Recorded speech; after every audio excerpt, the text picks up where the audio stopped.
Title: The Mystery of the Old House in San Jose. My name is Anna Nguyen, 26 years old. 4 years ago, my family, my mother, Linda, my younger brother, Michael, and I moved into a small house in a quiet suburb of San Jose, California. The single-story house, with a small garden out front, gray-tiled roof, and large windows, welcomed plenty of sunlight each morning. First, the place seemed perfect. The neighbors were friendly. The neighborhood was clean and safe, and life was calm. My mother worked as a nurse at a nearby hospital. Michael was finishing his final year at university, and I worked as a freelance writer, spending most of my time at home.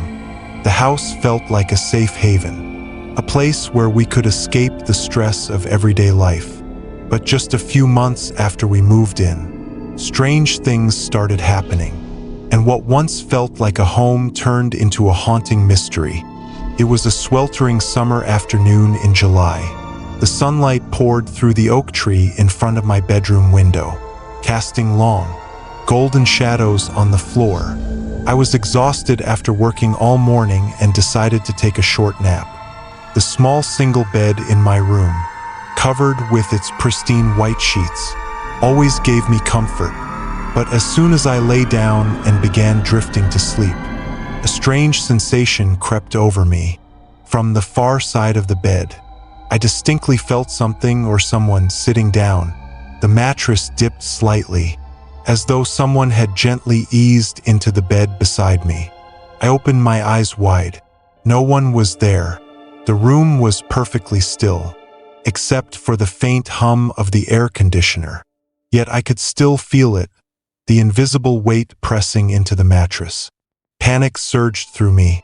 I bolted upright, ran out of my room, and down to the kitchen, where my mother was preparing dinner. "Anna, what's wrong? You look so pale," she said, her voice filled with concern. I recounted what had happened. My mother listened intently but then gave me a calm, thoughtful look.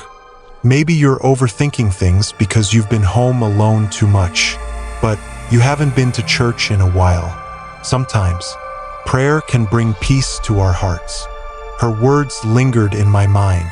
Our family had always been Catholic, but after moving to the US, I had stopped going to church regularly. That night, I sat in front of the small altar in our living room, whispered a prayer, and went to bed. 2 months later, on a crisp autumn night, the strange occurrences returned. Michael had gone to a friend's house for the night, so it was just my mother and me at home. My mother was sleeping downstairs in the master bedroom, while I stayed in my room on the upper floor. It was nearly midnight when I heard it, the unmistakable sound of footsteps coming from the room next to mine, Michael's room. First, I thought I imagined it, but the sound grew clearer. The soft thud of footsteps moving across the floor was unmistakable. Then came another sound, the gentle creaking of Michael's bed, as though someone was lightly jumping or bouncing on it. Creak, creak. I froze. My brother wasn't home. Summoning all my courage, I stepped out of my room and approached Michael's door. It was closed. I hesitated, then slowly turned the handle and pushed the door open. The room was empty. Michael's bed was neatly made, and nothing was out of place. I stood there for a moment, heart pounding, before I backed out, shut the door, and hurried back to my own room. I spent the rest of the night awake, staring at the ceiling, haunted by those sounds. The final and most terrifying incident happened on a quiet afternoon in late January. My mother and Michael were out at work, and I was home alone. I lay on my bed, reading a book, when suddenly the mattress beneath me began to tremble. First, I thought it was my imagination, but no. The bed was shaking gently at first, then more noticeably, as though someone beneath it was trying to push it upward. I shot up, my heart racing, looking around. Everything else in the room was still. There were no sounds outside, no rumblings of an earthquake. I rushed to the balcony and scanned the street. Everything was normal. Kids were riding bikes. Neighbors were watering their gardens. When my mother and Michael returned later that day, I told them what had happened. My mother listened, then gave me a reassuring smile. "You've been so stressed lately, Anna. Maybe it's just exhaustion. We've lived here for years, and nothing has ever happened." Michael added with a chuckle, "You need to stop reading so many ghost stories. Sis, you're scaring yourself." After that day, things quieted down. Life returned to its familiar rhythm, though there were still moments when I couldn't shake the unease lingering in the back of my mind.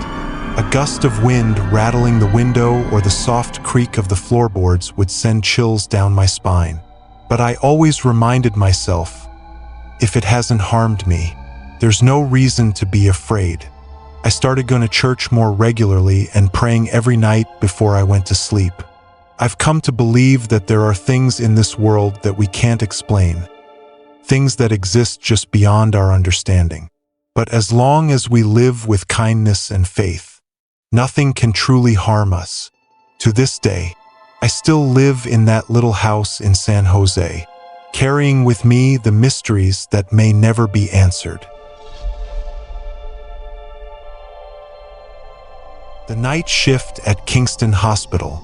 Martin Langley, 35, had been working as a security guard at Kingston Hospital for nearly a year. Located on the outskirts of Melbourne, Australia, Kingston Hospital was an old facility that had stood for almost a century. Originally built in the 1920s as a small medical station, it had since been expanded into a hospital, though its worn architecture remained intact. Long, narrow hallways, small patient rooms, and an outdated elevator system. During the day, the hospital buzzed with life, patients, doctors, nurses, and visitors coming and going. But at night, when darkness engulfed the halls and the lights were dimmed to save power, Kingston transformed into something entirely different. Silent, eerie, and unsettling, the security team often shared stories of strange occurrences. Footsteps from nowhere, lights switching on and off, doors unlocking themselves, and elevators moving without anyone inside. Martin never paid much attention. Practical and no-nonsense man. He had worked security in many places before Kingston and never believed in ghost stories. One morning, while switching shifts with his colleague Jake Collins, who had worked there for 3 years, Jake gave him a knowing look and said, "Be careful, Martin. If you hear anything strange around 4 a.m., don't go looking for answers. Some things aren't meant to be understood." Martin laughed it off. Little did he know, that night would change everything.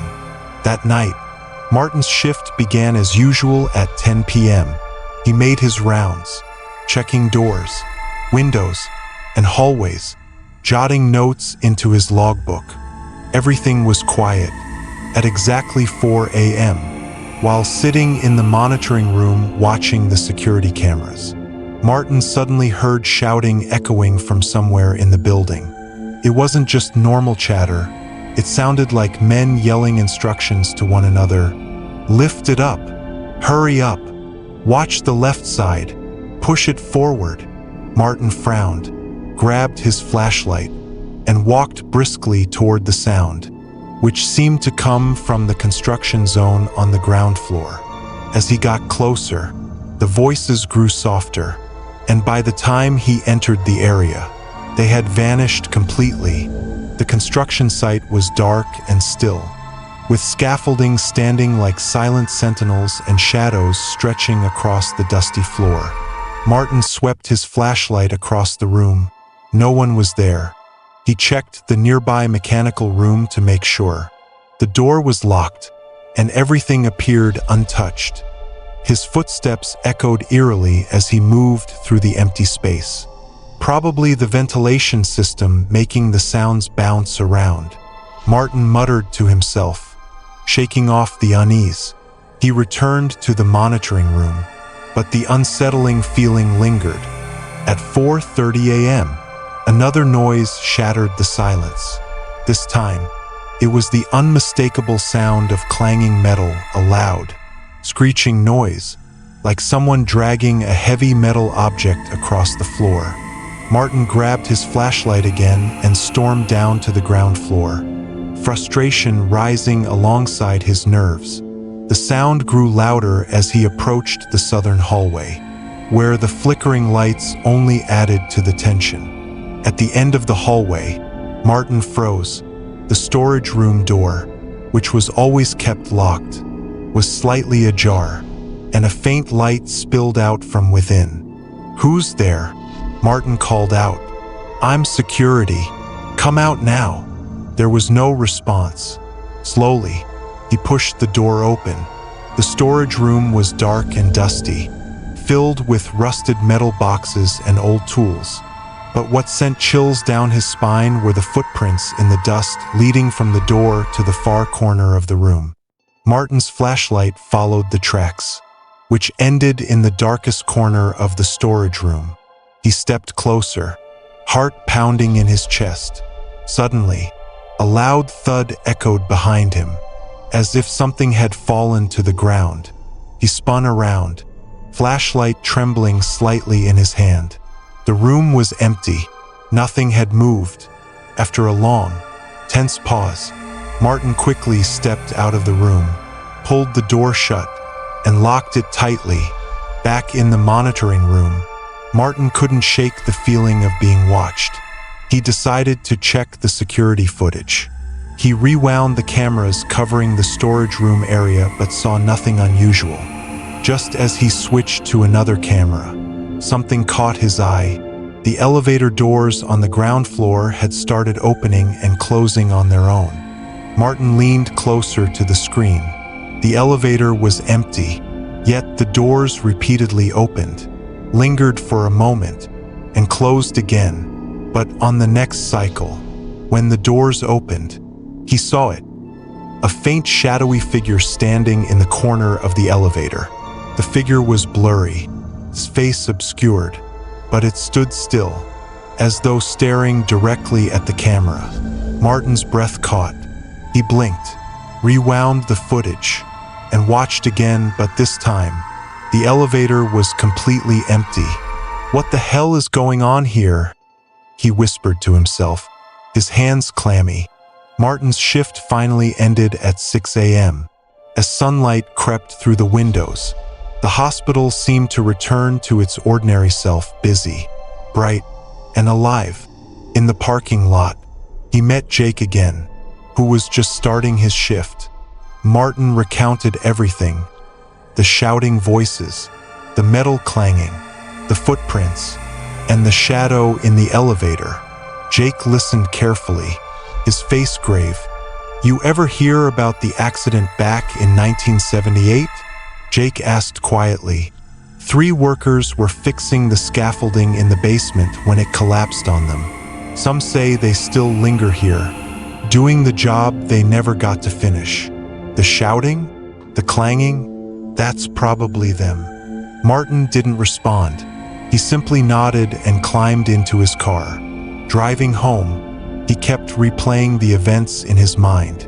Maybe there was a logical explanation. Maybe it was just sounds echoing through old pipes and vents. But from that night onward, whenever the clock struck 4 a.m. during his shifts, Martin couldn't shake the feeling that someone, or something, was watching him from the shadows. The midnight knocks at the Queensland countryside house. That summer, my family and I left the bustling city of Brisbane to move into a new house in the peaceful countryside of Cedar Ridge, a small town nestled deep in Queensland, Australia. City life had become too overwhelming, and we longed for a quieter, simpler existence. When my wife, Emily, and I found this house on a real estate website. We fell in love with it instantly. The house had red-tiled roofs, cream-colored walls, and a spacious front yard. Behind it stood a grove of ancient eucalyptus trees that stretched as far as the eye could see, adding a touch of serene beauty to the landscape. The wide veranda that wrapped around the house promised relaxing afternoons with cups of tea and the soothing sounds of nature. Living with us was my grandfather, Patrick, a 70-year-old retiree who cherished the idea of living in the countryside. My 2-year-old son, Liam, was ecstatic.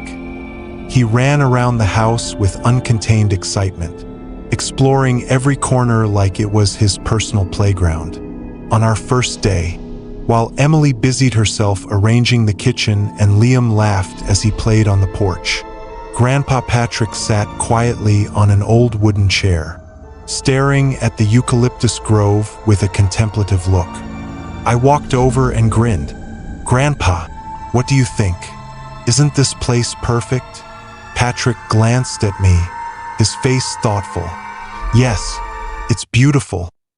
But there's something strange about this place." His words sent a small chill through me, but I shrugged it off and laughed. "Grandpa, you're just not used to it yet. Give it a few days. You'll love it as much as we do." I had no idea then that his warning would haunt me forever. The first night in our new home was eerily quiet. After a long day of unpacking, we all went to bed early. Liam's crib was placed next to our bed so we could keep an eye on him, while Grandpa Patrick slept in the room at the end of the hallway. Around 2 a.m., I woke up to a faint noise. It was a knocking sound, light and rhythmic, coming from the front door. My eyes fluttered open, and I lay still, listening carefully. After a moment, the sound stopped, and all was silent again. Liam was still sound asleep, so I brushed it off, thinking I must have imagined it, and went back to sleep. The next morning, as we sat at the breakfast table, Grandpa Patrick looked at me seriously. "Did you hear anything last night?" I frowned, surprised. "Hear what?" "Grandpa, I heard knocking at the front door. 3 knocks. I got up to check, but when I opened the door, there was no one there." His words unsettled me, but I forced a smile. "It's probably just the wind hitting the door." "Grandpa, the house is new to us. Maybe the doors aren't sealing properly." Patrick didn't say anything, but his gaze lingered on the front door, as though he expected something or someone to return. The second night was much worse. Around midnight, Liam suddenly woke up screaming. His cries were loud, frantic, and filled with terror. Emily immediately picked him up and tried to calm him down. "Liam, what's wrong? It's okay. There's nothing there." But Liam wouldn't stop crying. He pointed with his tiny finger toward the dark corner of the room. I followed his gaze, but the corner was empty. Nothing was there. Yet, a strange chill ran down my spine as I stood there, staring at the empty space. And then it happened again. The knocking. This time, it was louder and more insistent. Thud, thud, thud. The noise echoed through the house, startling all of us. Grandpa Patrick appeared at the doorway, his face pale and tense. "Don't open the door," he said firmly, but curiosity got the better of me. I grabbed my flashlight and approached the front door. Looking through the peephole, I saw nothing. The knocking continued, clear and deliberate. Taking a deep breath, I unlocked the door and swung it open. My flashlight pierced through the darkness outside, sweeping across the empty front yard. There was no one there. The eucalyptus trees swayed in the night breeze, their leaves whispering in the stillness. When I turned back inside, Grandpa Patrick shook his head. "You shouldn't have opened the door. There are things out there we can't explain." The next morning, unsettled by the previous night's events, I decided to explore the eucalyptus grove behind the house. It was a beautiful place during the day, with sunlight filtering through the towering trees. But the deeper I ventured, the more unnerving it became. I noticed strange footprints on the ground, leading deeper into the grove. At the base of a massive tree, I discovered odd carvings etched into the bark. They looked ancient, like symbols I couldn't recognize. As I stood there staring, a faint gust of wind rustled the leaves above me, and I felt a sudden, inexplicable feeling of being watched. On my way back, I ran into Mr. Bennett, an elderly neighbor. When I mentioned the strange occurrences, he sighed heavily. "You know, this land has a dark history," he said. "Years ago, a group of settlers vanished from this area without a trace. Some say their spirits still linger, unable to leave. That grove has always been strange. On the third night, the knocking returned, louder and more relentless. It was accompanied by flickering lights and the sound of footsteps on the roof.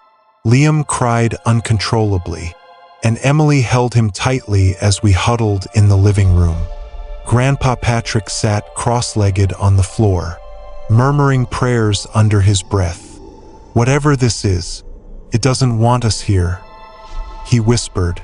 From the window, I thought I saw a shadowy figure standing at the edge of the eucalyptus grove, motionless and staring toward the house. My heart raced, but when I looked again, it was gone. By morning, we'd had enough. The family agreed we had to leave. As I locked the front door for the last time, I heard it, a faint knocking from behind me. I froze, but didn't turn around. I quickly walked to the car, where Emily, Liam, and Grandpa Patrick were waiting. As we drove away, I glanced in the rearview mirror. The house stood silent and still, but the eucalyptus trees seemed to sway more violently, as though bidding us farewell. We moved to a new house in a bustling town far from Cedar Ridge. Life gradually returned to normal, but the memory of those nights still haunts me. Sometimes, late at night, I still hear faint knocking in my dreams, and I always ask myself, who was knocking at the door, and what did they want?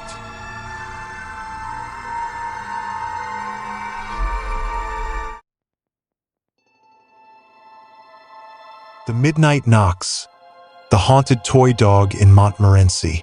My name is Lucien, a 25-year-old young man born and raised in Paris, France. My family consists of my parents and my 9-year-old sister, Amélie. After years of living in a cramped apartment in the bustling city center, my parents decided to move to the quiet suburb of Montmorency, a small town located just 15 kilometers from Paris. The town, known for its old houses, ancient oak trees, and peaceful atmosphere, seemed perfect for a fresh start. The house we bought was a charming little 19th century French villa with faded gray roof tiles, cream-colored walls, and a slightly overgrown garden. Behind the house lay a small forest, filled with winding trails that disappeared into the shadows. Although the house was beautiful, from the moment we arrived, I felt that something was not quite right. This unease became clearer when Mr. Jacques, an elderly neighbor, visited us on the day we moved in. With a friendly smile, he said, "This house, it's quite special. Take good care of it." There was something cryptic in his tone, and for a brief moment, his eyes flickered toward the house as though he knew something we didn't. I brushed it off as nothing, eager to help my family settle into our new home. Little did I know, this house held secrets that would soon shatter my disbelief in the supernatural. Our first night in Montmorency was unusually quiet. Gone were the sounds of honking cars and busy footsteps. All I could hear was the wind rustling through the trees and the faint chirping of crickets. I fell asleep quickly, exhausted after a day of moving boxes and cleaning rooms. At around 2 a.m., I woke up suddenly. A sharp, high-pitched sound echoed through the house, piercing the silence like a blade. I lay still, trying to identify it. The sound was unmistakable. It was the barking of Amelie's toy dog. Confused and uneasy, I sat up. Amelie hadn't played with that toy in nearly a year, and it was kept downstairs in the living room, far from where any of us were sleeping. For a while, I stayed frozen on my bed, trying to convince myself it was just a malfunction. But the barking continued, loud and clear. Finally, I decided to investigate. I switched on the lights as I left my room. Each bulb that flickered to life felt like a shield against the dark corners of the house. My footsteps creaked on the wooden stairs, and the closer I got to the living room, the louder the barking grew. The hallway leading to the living room felt endless, shrouded in an inexplicable coldness that sent chills down my spine. I reached the door, which was slightly ajar, and hesitated. The light from the hallway spilled into the room, casting long, flickering shadows on the floor. I took a deep breath and pushed the door open. There, on the wooden table in the center of the room, stood the toy dog, barking incessantly. Its small plastic body looked perfectly still, but the noise it emitted seemed deafening. I approached cautiously, flipped the toy upside down, and turned off the switch. The barking stopped abruptly, plunging the room into an unnerving silence. That's when it hit me. The switch was deep inside a small compartment at the base of the toy. Someone or something had to flip it to turn the toy on. My blood ran cold. How could it possibly turn itself on? I whispered to myself. I scanned the room nervously. It was empty. No sign of anyone or anything. I quickly turned on all the lights and left the room, returning to my bedroom, though I knew sleep would not come easily. The next morning at breakfast, I told my family about the incident. My mother laughed it off. "Lucien, you're overthinking.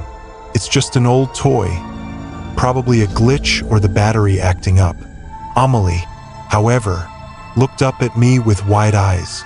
"I don't play with that toy anymore. It scares me." Lucien.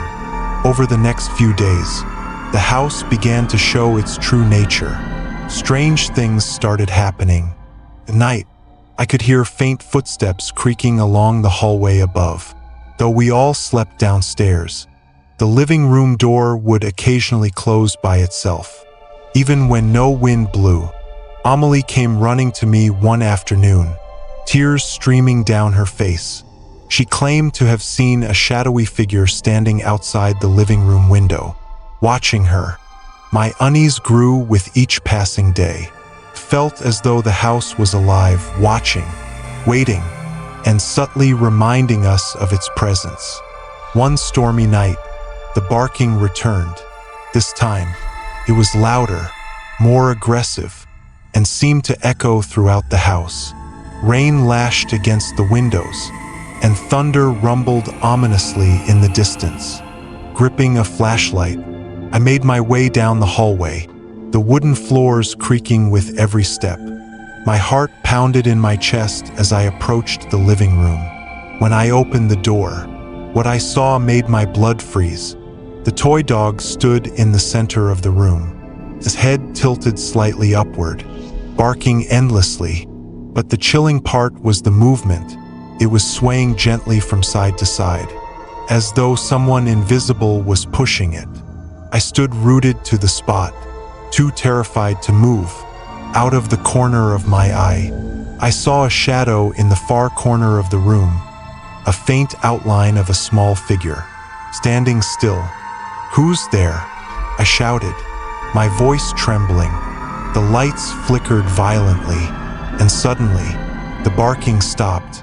The room fell into complete silence. The following day, I visited Mr. Jacques, desperate for answers. When I recounted what had happened, his face turned grave. "The house you live in, it has a history," Decades ago, a family lived there. They lost their young son tragically. His favorite toy was a barking dog, just like the one you described. I sat there in stunned silence as he continued. The boy's spirit is said to linger in the house, tied to his toy. He's not harmful, just lonely. He wants someone to notice him. Chuang 7, a farewell.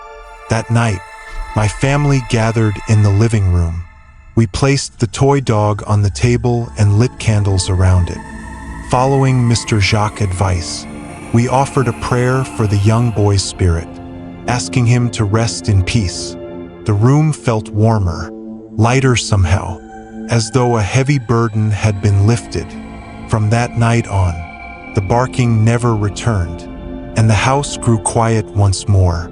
Although the disturbances stopped, I never forgot those nights of fear. Occasionally, when I walk past the living room, I still feel a faint presence, gentle, harmless, and lingering. Perhaps the boy's spirit had finally found peace, but a part of him remained in the house, watching quietly, like an old friend who never truly left.